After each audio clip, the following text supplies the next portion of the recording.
जगत में जिन्होंने अपनी पहचान बनाई, श्रृंखला की क्रियाओं के माध्यम से महिलाओं की समस्याओं को उजागर करने का काम जिन्होंने किया,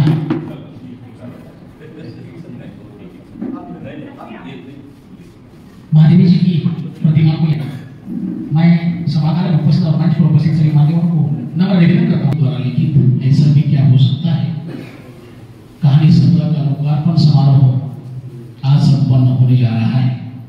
इस समारोह के अध्यक्ष परम आदरणीय गुरुवर्य, जिन्होंने केवल भारतवर्ष में नहीं भारतवर्ष के बाहर समीक्षक सुविख्यात साहित्यकार के रूप में अपनी पहचान बनाई, जिनके बदौलत आज लातूर जिला में साहित्य परिषद के द्वारा साहित्यिक गतिविधियां चलती आ रही है। ऐसे हमारे सुविख्यात साहित्यकार डॉक्टर सूर्यनारायण रनसुबे सर जी का स्वागत मैं हमारे परम मित्र प्रोफेसर रंजीत यादव जी से नम्र निवेदन करता हूँ कि वे उनका बुके एवं डायरी देकर उनका स्वागत करें। करीब 85 वर्ष की बात है, जिनका लेखन कार्य, जिनकी प्रेरणा, जिनके विचारों से हम प्रभावित हैं, जिन्हें हिंदी का दक्षिण द्वार कहा जाता है, केवल हिंदी में नहीं मराठी में अन्य भाषाओं में भी जिन्होंने अपना लेखन कार्य किया। उसके पश्चात सारस्वत अतिथि प्राचार्य डॉक्टर नागराव कुंभार सर, सुविख्यात साहित्यकार, ज्येष्ठ साहित्यकार, जिन्होंने विचार सागर के माध्यम से अपना परिचय पूरे महाराष्ट्र में दिया है, उनका स्वागत डॉक्टर नमन पवार जी से मैं निवेदन करता हूँ कि बुके एवं डायरी देकर उनका स्वागत करें। हम सब जानते हैं कि विचार सलाहकार के माध्यम से नए नए विषयों पर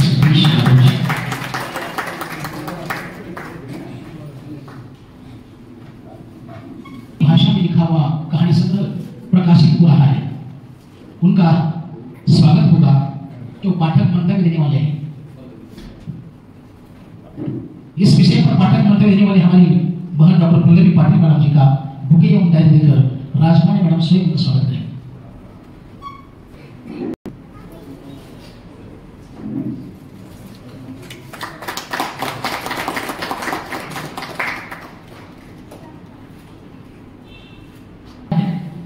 लेखिका डॉक्टर नयन बहादुरी राजमानी मैडम, हिंदी विभाग महाकौशल महाविद्यालय लातूर से, उनका भी यहाँ पर सम्मान होगा। बुके, शाल एवं ग्रंथ देकर मंच पर उपस्थित सारस्वत अतिथि डॉक्टर नागराव कुंभार सर से मैं निवेदन करता हूँ कि वे शाल, बुके एवं ग्रंथ देकर उनका स्वागत करें।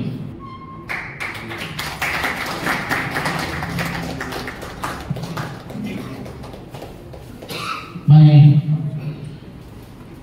संत कवि प्रतिष्ठान के महामंत्री तथा अध्यक्ष यादव से इन शोभू के प्रेरणा से, कार्यों से, एक उद्देश्य के तहत सुबुद्ध और प्रबुद्ध समाज का निर्माण करना, नागरिकों का निर्माण करना जो देश के काम आ सके, राष्ट्र के उत्थान में सहायता प्रदान कर सके। केवल अध्यापकों के लिए व्यक्तिगत रूप में हम कार्य नहीं करते, अपितु छात्रों के लिए भी हम काम करते हैं, विद्यार्थियों के लिए काम करते हैं, नाट्य कर्मियों के लिए काम करते हैं, सांस्कृतिक कर्मियों के लिए काम करते हैं, समाज कर्मियों के लिए काम करते हैं।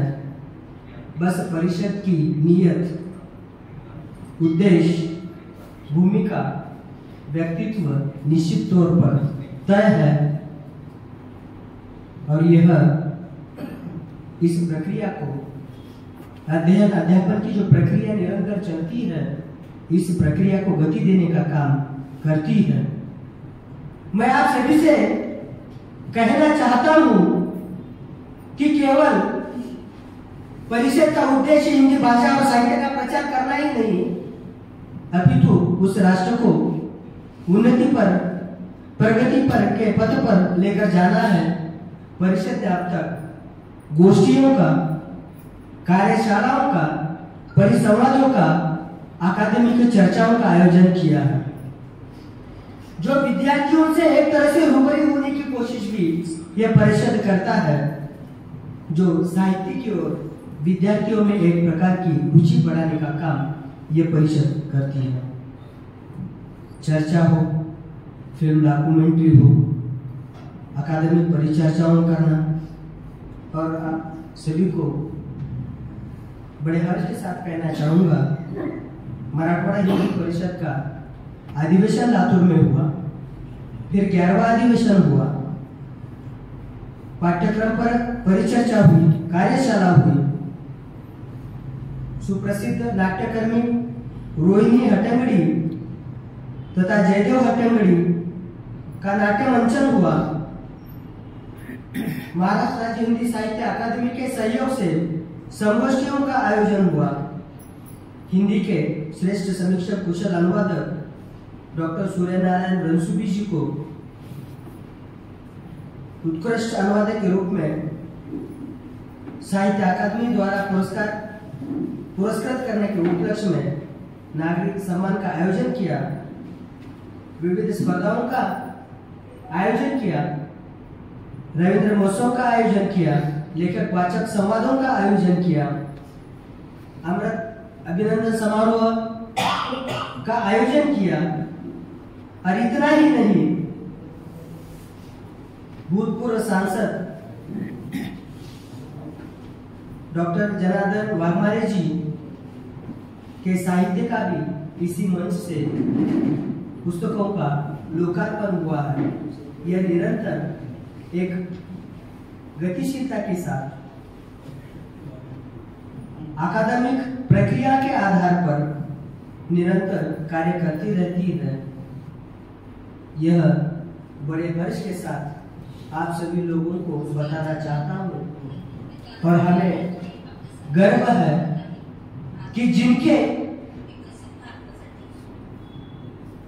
माध्यम से हमने शिक्षा ग्रहण की, वे हमारे आदरणीय गुरुवर्य डॉक्टर सूर्यनारायण रणसुभी जी, उनका स्नातकोत्तर का छात्र रहा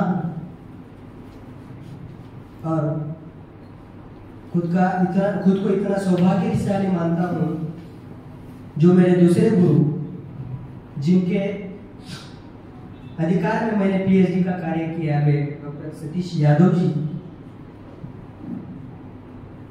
एक पीढ़ी के बाद दूसरी पीढ़ी के बाद तीसरी पीढ़ी किस प्रकार से निरंतर रूप में इस अध्ययन अध्यापन की प्रक्रिया में निरंतर आगे आती है, इस बात का परिचय देता हूँ। और सभी गुरुजनों को मैं सादर वंदन करता हूँ, और जिन साथ ही आप सभी अध्यापकों को, हिंदी प्रेमियों को साधुवाद देता हूँ, जो इस पुस्तक प्रकाशन समारोह में उपस्थित हुए। पुनः से एक बार मंचस्थ हासिल सभी मान्यवरों को हार्दिक बधाई देते हुए, स्वागत करते हुए अपना यह प्रास्ताविक समाप्त करता हूँ। धन्यवाद। धन्यवाद डॉक्टर संतोष जी। इसके पश्चात डॉक्टर नयन भादुले राजमाने मैडम द्वारा रचित ग्रंथ का विमोचन समारोह, लोकार्पण समारोह यहाँ संपन्न होगा।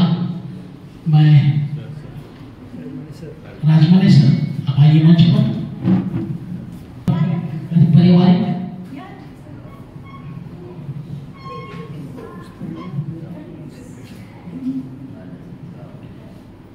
डॉक्टर नयन भादुले राजमाने मैडम,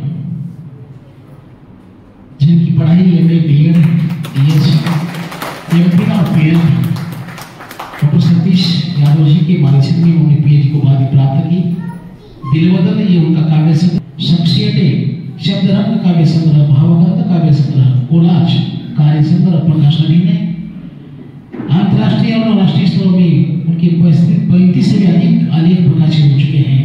और आज उन्हीं के द्वारा जो शब्द रचित ग्रंथ है, ऐसा भी क्या हो सकता है, जिसका लोकार्पण अभी संपन्न हुआ। मैं लेखिका देखती मंतव्य के लिए मैं उनको डॉक्टर राजमाने मैडम जी जी को नम्र निवेदन करता हूँ कि वे अपना लिख के मंतव्य दें।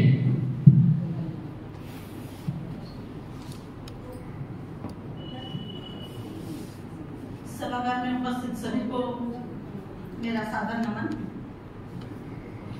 हिंदी साहित्य परिषद लातूर द्वारा मेरा कहानी संग्रह ऐसा भी क्या हो सकता है कि लोकार्पण समारोह में आज इतनी बड़ी संख्या में आपका स्नेह मुझे इसमें दिखाई दे रहा है।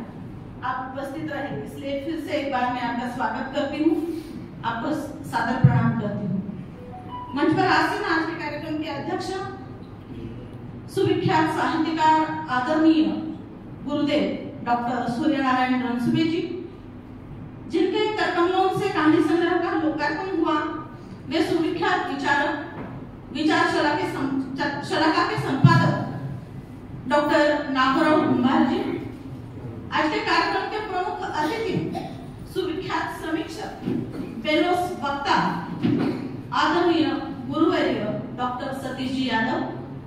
आज के कार्यक्रम में पाठक मंतव्य रखने वाले राजश्री शाहू महाविद्यालय में हिंदी विभागाध्यक्ष के रूप में कार्यरत सम्माननीय डॉक्टर पल्लवी जी पाटिल, जिन्होंने अभी प्रास्ताविक रखा, वे हिंदी साहित्य के महामंत्री डॉक्टर संतोष कुलकर्णी जी। इस कार्यक्रम को एक सूत्र में बांधने के लिए जो आज बैठे हैं, हिंदी साहित्य परिषद के सह सचिव हमारे स्नेही राजेश विभूते जी, तथा इस कार्यक्रम को संपन्न करने के लिए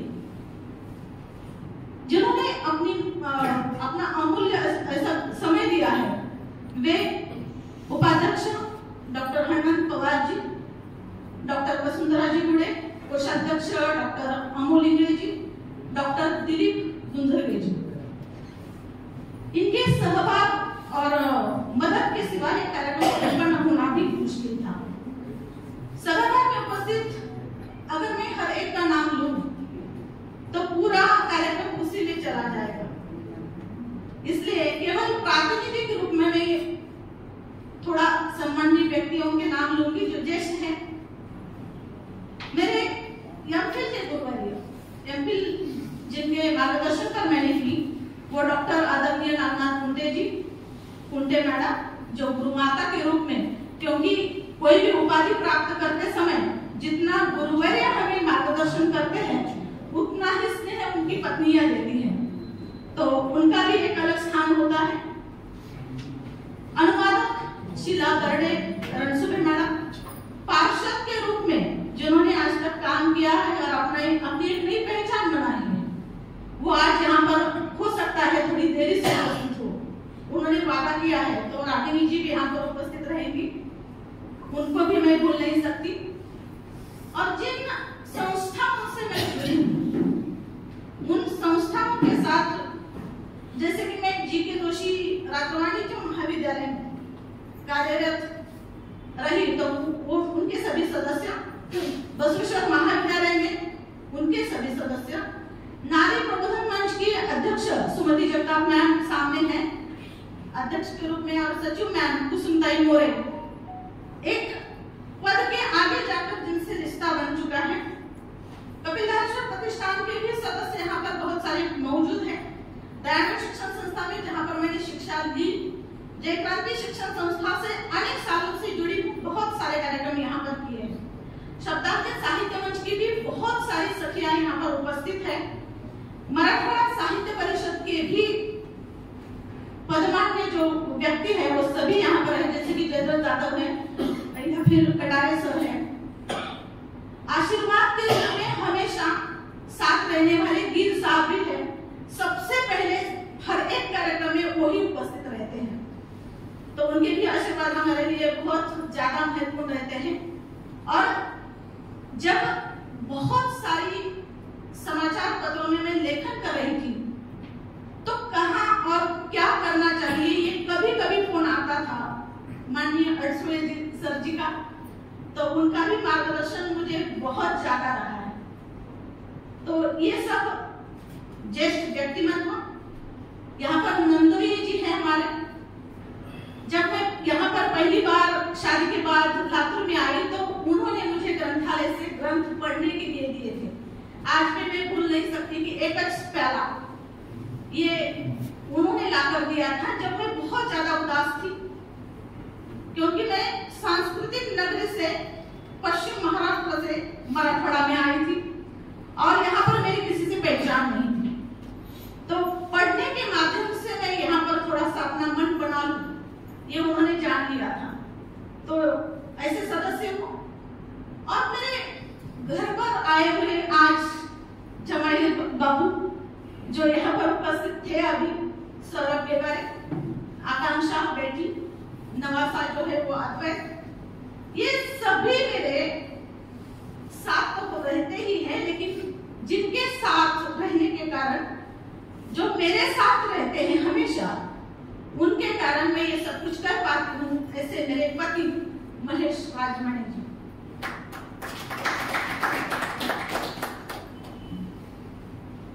इन सब के सामने अब मैं मेरा मंतव्य देती हूँ। वैसे मैं लिखती क्यों हूँ, ये अगर सोचूं तो ये प्रश्न बहुत सरल लगता है, बहुत सीधा लगता है, लेकिन वो उतना ही कठिन भी है। लेखक लिखता क्यों है?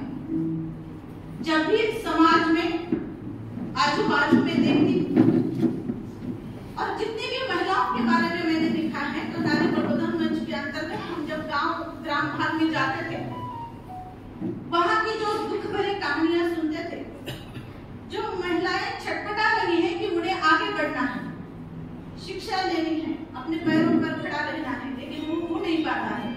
संस्था उनके लिए मदद करती है। मैंने मेरे भूमिका में, किताब में भी लिखा है कि क्या इन प्रश्नों को लेकर हम सोचते हैं या फिर केवल ज्यादा विद्रुपता के साथ समाज के सामने ये सब बातें रखें तो ये अच्छा लेखक कहलाता है। तो ये मेरी भूमिका नहीं है। मुझे लगता है कि केवल समस्याएं समाज के सामने रखें, उसे ज्यादा विद्रुप बनाने की जरूरत नहीं है। जैसे कुछ दिनों पहले फेसबुक पर सभी ओर एक प्रेग्नेंट लेडी की फोटोज घूम रही थी और उसके नीचे अलग अलग कमेंट्स आ रहे थे। अभी इस वक्त मेरी छोटी बेटी भी है प्रेग्नेंट। बहुत बुरा लग रहा था मुझे ये देखकर। उसने इतनी नजाकत से फोटो निकाले हैं।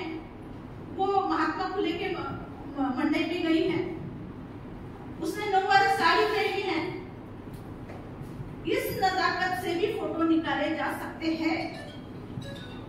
माँ होना एक गर्व की बात है, माँ होना एक आनंद अनुभूति की बात है।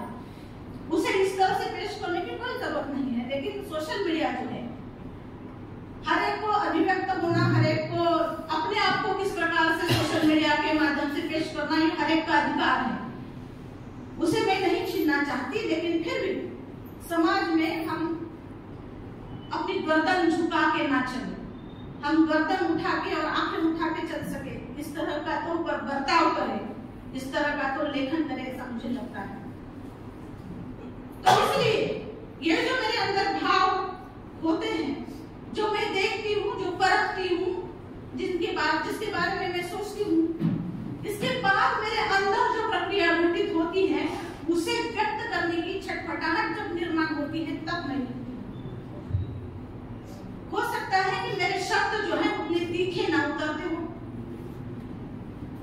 लेकिन छटपटाहट उसी प्रकार की होती है जैसे एक माँ बच्चे को जन्म देते वक्त महसूस करती है। तो उन्हीं अनुभवों को जब शब्दों तक ले जाना है, ये लेखक की यात्रा होती है।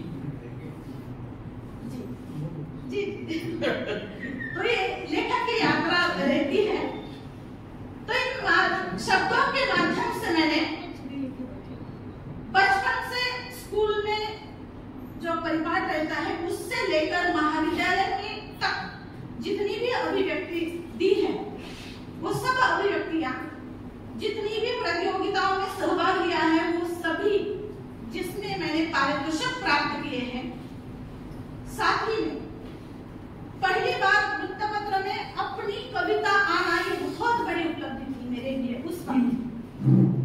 94 के पहले का समय बोल रही हूँ मैं, क्योंकि लातूर में आ चुकी थी।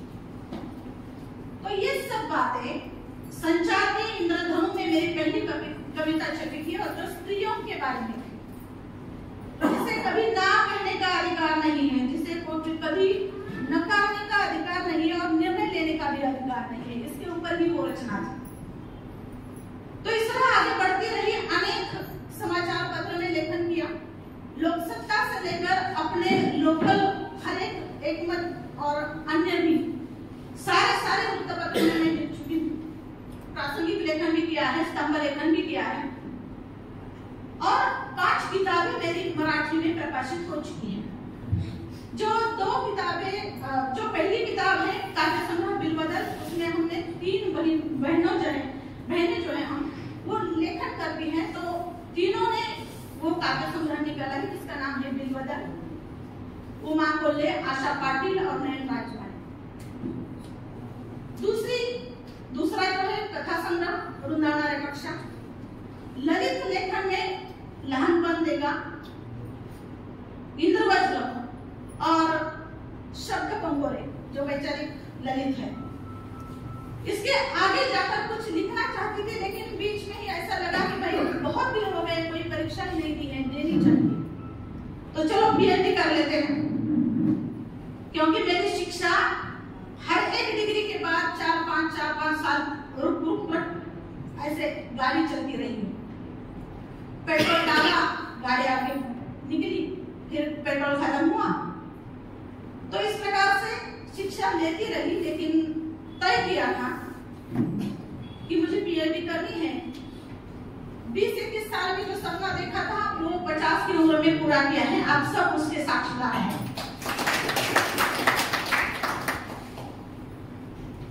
और अब चाहती थी कि बस हिंदी साहित्य में कुछ करूं, क्योंकि मैत्रेय पुष्पा की कहानी साहित्य पर एमफिल किया था और पीएचडी जो की है वो शरद सिंह जी के साहित्य पर की है।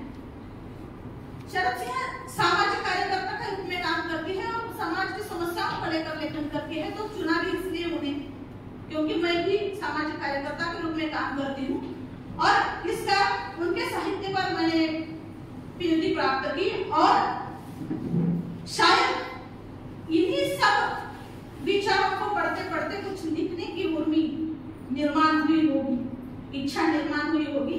एक छोटा सा किस्सा सुनाकर मैं ठहरने वाली हूँ जो आपके ही बारे में है। हिंदी में लेखन कहाँ से हुआ शुरू, ये बताना चाहूंगी। दयानंद ने मैंने एमए के लिए एडमिशन लिया जब मेरी अब जो यहाँ पर उपस्थित है वो छोटी बेटी, बड़ी बेटी, उसका जन्म हो चुका था और उसे छोड़कर मैं महाविद्यालय नहीं जा पाती थी। इंटरनल लिया था एडमिशन, लेकिन जा नहीं पाती थी।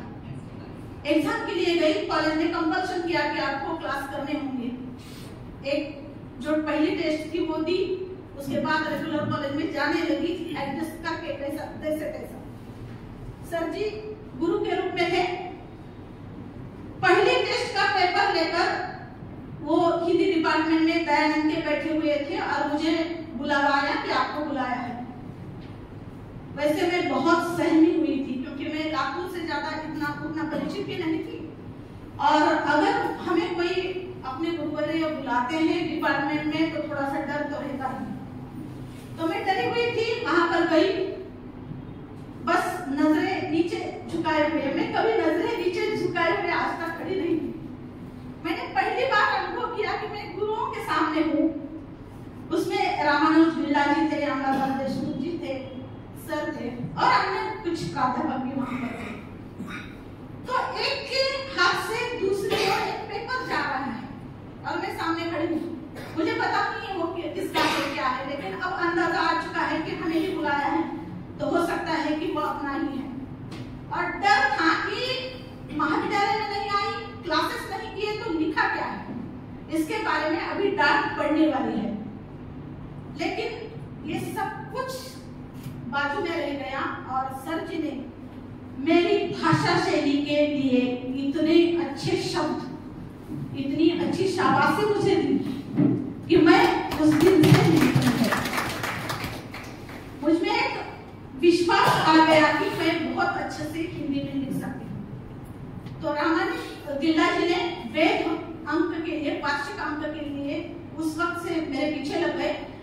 आप लिख कर दो।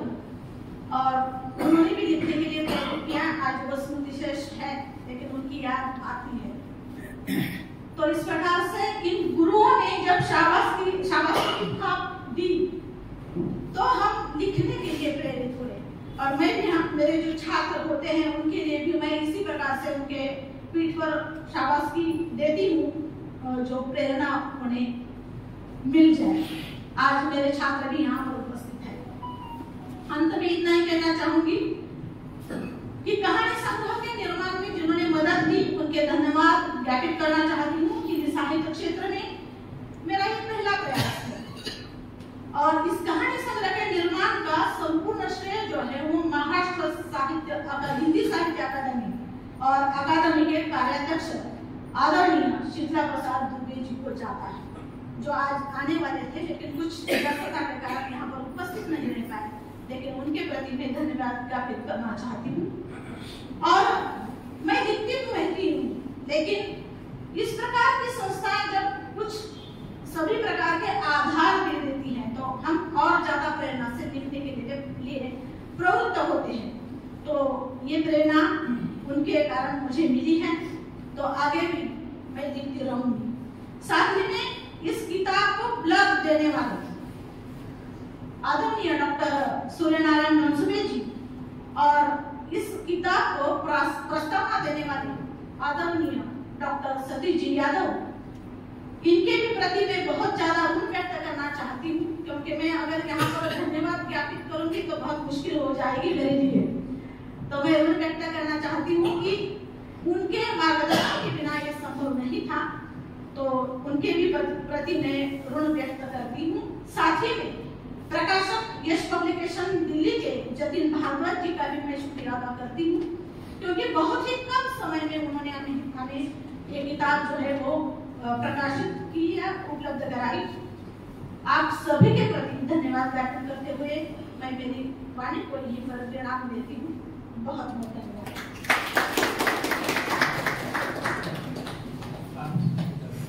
साहित्य लेखन की विचारों के प्रति उनका बहुत लगाव था, बहुत सूक्ष्मता से गहराई से वो हमेशा किसी विद्यार्थी ने अगर अच्छा लिखा है तो उसकी भाषा, उसका चिंतन किस प्रकार का पढ़ते हैं, यही कारण रहा होगा आपकी भाषा और लेखन चिंतन उनको अच्छा लगा और आपको बना लिया। ये हमारे भाग्य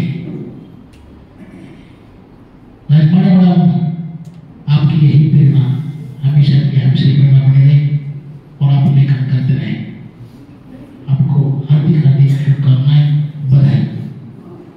इसके पश्चात हम जिन्हें सुनना चाहते हैं पाठक मंत्र में प्राध्यापिका डॉक्टर पल्लवी पाटिल स्वायत्त महाविद्यालय राजर्षि महाविद्यालय से मैं उनसे निवेदन करता हूँ कि अपना पाठक मंत्र दे दे।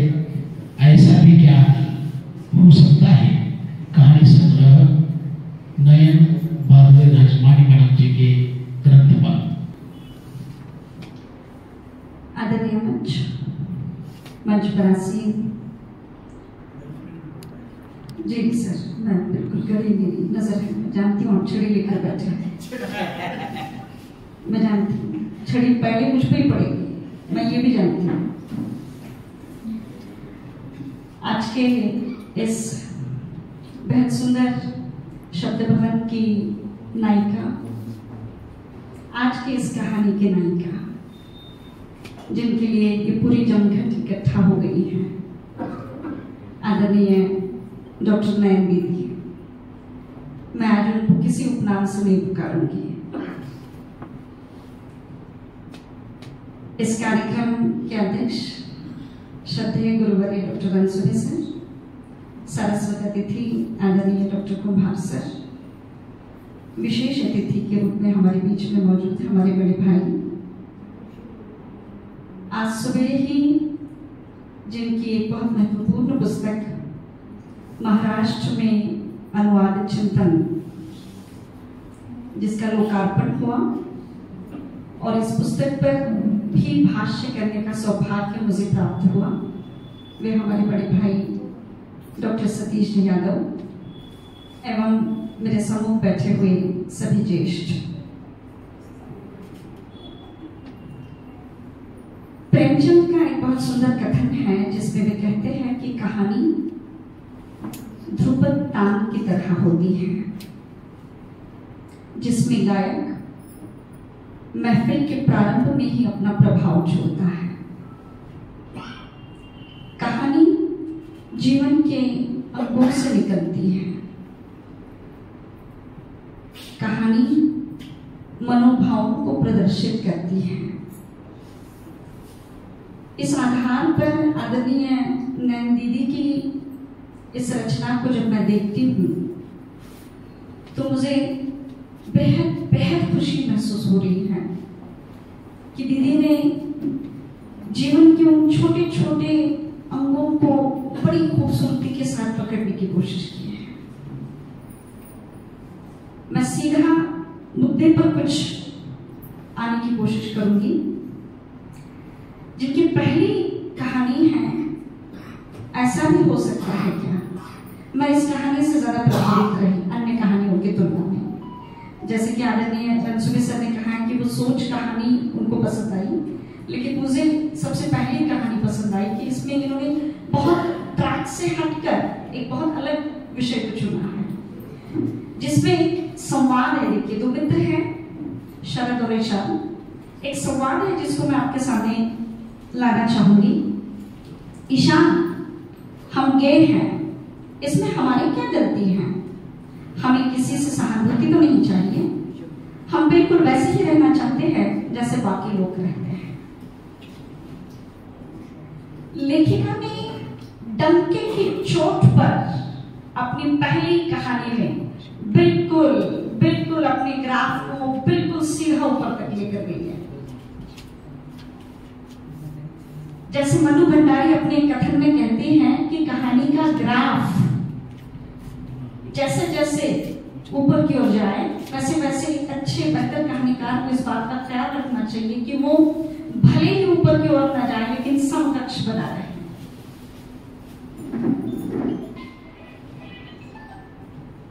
कहानीकार के लिए अनेक प्रकार की शैलियां देखने को मिलती है। पत्रात्मक शैली है, डायरी प्रधान शैली है, चित्रात्मक शैली है, विवरणात्मक शैली है, पूर्वदीप्ति शैली है,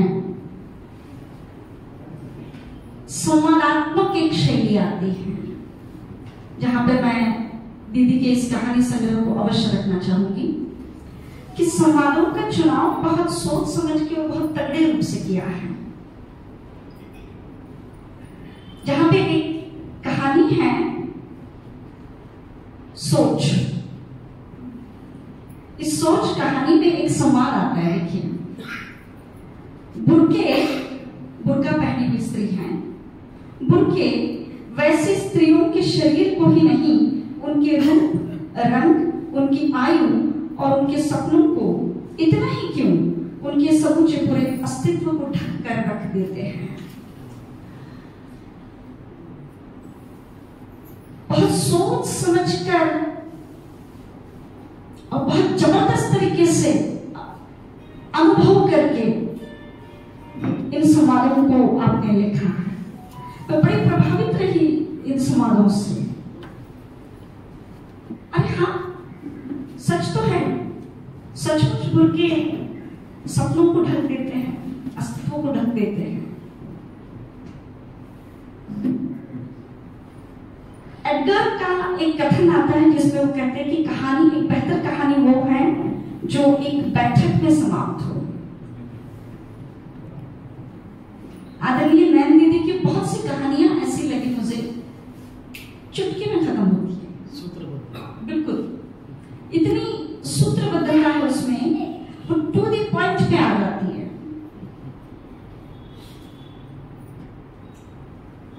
किंतु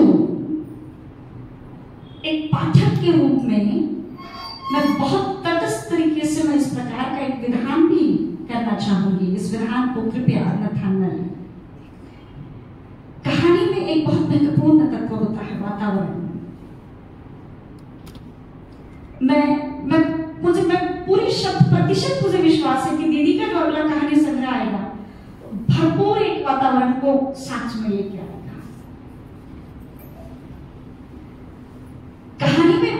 वातावरण जितना सशक्त तरीके से आएगा, उभरेगा। कैसा है ना कि कई बार ऐसा होता है कि आपके जब झोले में कुछ नहीं है तो बाहर क्या आएगा? मुद्दा यह है। दीदी के पास एक बहुत तगड़ा कथ्य है, दीदी आपके पास, आपके झोले में वो बात है, बस उसको थोड़ा सा और थोड़ा सा आप पकड़ रही है उसको, क्योंकि जहां तक मैं जानती हूँ पहला ही कहानी संग्रह है, बराबर है? ये और ज्यादा निखरता जाएगा, इस बात पे मुझे कोई दौरापन नहीं है। एक और कहानी आती है, ऑनलाइन कारनामा। इस कहानी को पढ़ते समय मेरी आंखों के सामने वो कोरोना के बहुत सारे चित्र दौड़ गए। ऐसी रस्सी खींच, ऑनलाइन तमाम शिक्षक परेशान, विद्यार्थी परेशान, और उसको लेकर जो आपने एक वातावरण तैयार किया है, इस कहानी में जो वातावरण आया है वो बहुत जबरदस्त वातावरण आया है। इस कहानी को पढ़ते समय कोरोना का वो 2 वर्ष का कालखंड आंखों के सामने से आ जाता है। अरे हाँ, सचमुच तो था, ये मेरे साथ भी तो हुआ था कि म्यूट और अनम्यूट के फर्क को मैं भी तो नहीं जानती थी। और लेखिका ने बहुत सहज तरीके से उस कहानी में इन सारी दिक्कतों को बहुत सहज सरल शैली, ये शैली भी बहुत जबरदस्त है उनके पास। वो जो अपनी बात कहती है बहुत सहज तरीके से कह देती है और बिल्कुल साइड में हो जाती है। आप लोग तय करो, पढ़ना है पढ़ो, कैसा करना है, क्या करो, क्या निष्कर्ष करना है, वो आप देखिए। एक और कहानी आती है, इंसान अच्छा है। इंसान अच्छा है, ये कहानी भी मुझे बड़ी अच्छी है। कमल और कोमल प्रेम कहानी है। किस घटना से प्रभावित होकर दीदी ने ये कहानी लिखी होगी, ऐसा मैं 2 मिनट के लिए सोचने लगी। क्या सचमुच ऐसी कोई घटना हुई होगी क्या? अंत में जो कोमल है उसके पिताजी को ये पता चल जाता है कि मेरा जमाई जो है वो ऑटो चलाता है, ऑटो रिक्शा वाला है। लेकिन अंत में एक कथन आता है, रिक्शा चलाता है लेकिन आदमी अच्छा है।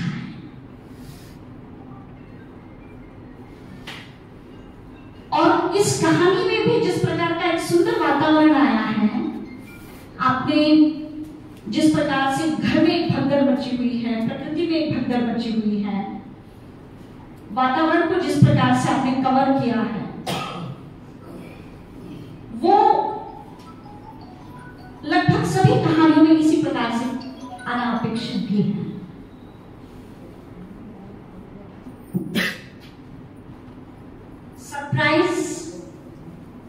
सरप्राइज नाम की एक कहानी है जिसमें पुरुष विमर्श मुझे नजर आता है। मां गुजर चुकी है, बेटी डॉक्टर बन चुकी है, लेकिन बेटा है कि पिता की दूसरी शादी के लिए तैयार नहीं है, जिसके चलते पिता के जीवन में एक जबरदस्त अकेलापन आ गया है।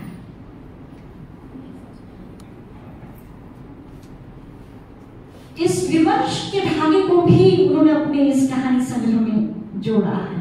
मतलब अगर आप बहुत बारीकाई से अगर आप देखेंगे इस कहानी संग्रह को, तो इसमें तृतीय पंथी विमर्श आया है, इसमें पुरुष विमर्श आया है, इसमें कोरोना को लेकर करीब करीब 3-4 कहानियां आई हैं। अलग अलग कोरोना की स्थितियों में अलग अलग मुद्दों पर वो कहानियां आई हैं, और इसी के आधार पर मुझे आदरणीय नयन दीदी की एक बात बहुत अच्छी लगी उनकी कहानियों को पढ़ते समय, और मैंने बड़ी शिद्दत के साथ इस बात को महसूस किया कि उनके स्वभाव की जो एक सौम्यता है ना, सौम्य स्वभाव है, ये सौम्यता पूरी की पूरी कहानी पर छा गई, पूरी कहानी संग्रह पर छा गई है। कहीं पर भी उनकी कहानी की नायिका आक्रोश करती हुई, बिल्कुल पहल करती हुई, एरोगेंसी, एटीट्यूड वाली कहीं नहीं है। बेसिक स्वभाव ऐसा नहीं है ना लेखिका का। लेखिका बड़ी तरल स्वभाव की है और ये तरलता कहानी संग्रह के प्रत्येक नायिका में उतर के आई है। तो बहुत बेहतरीन और बहुत सुंदर ऐसा एक ये कहानी संग्रह है। जैसे अलग अलग प्रकार की शैलियों का प्रयोग किया गया है। भाषा बहुत अच्छी है, भाषा का एक बहुत अच्छा प्रयोग आपने किया है, संवादों का आपने बहुत अच्छा प्रयोग किया है, कथा वस्तु बहुत अच्छी तरह से उसमें एक सुसूत्रता आ गई है कथा वस्तु में भी। मैं पूरे विश्वास के साथ मैं इस बात को कहना चाहूंगी कि देखिए, महिलाओं के लिए यह सफर आसान नहीं होता है, स्त्रियों के लिए सफर आसान नहीं होता, क्योंकि रोजमर्रा की हमारी इतनी हमारी व्यस्तताएं चलती रहती है हमारे जीवन में, और उसमें से एक औरत, एक स्त्री, एक स्वयं सूत्रधारिणी निकल रही है, अपनी पगडंडी अपने लिए बना रही है, कुछ सोच रही है, कुछ चिंतन कर रही है। जैसे प्रभा खेतान के इस कथन के पश्चात मैं वाणी को विराम दूंगी कि अब तुम लिखने लगी हो, कि अब तुम लिखने लगी हो, कि अब तुम खतरनाक घोषित कर दी जाओगी। धन्यवाद।